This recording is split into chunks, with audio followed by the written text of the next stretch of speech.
Hi guys, in this video I will show you how to add Skype link on Instagram.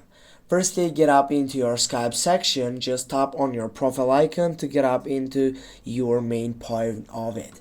When you get up right here, you're gonna find out all these different options.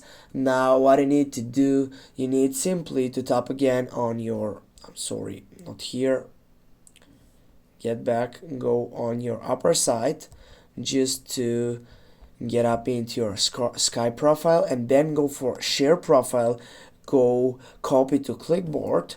Right after you get that set up, go to your Instagram, go edit profile, then on website settings you can simply just delete this section, go add your join Skype setup, go on it, and with this, as you can see guys, we have added Skype link on Instagram. Thanks for watching. Don't forget to hit that like and share the video. See you soon guys.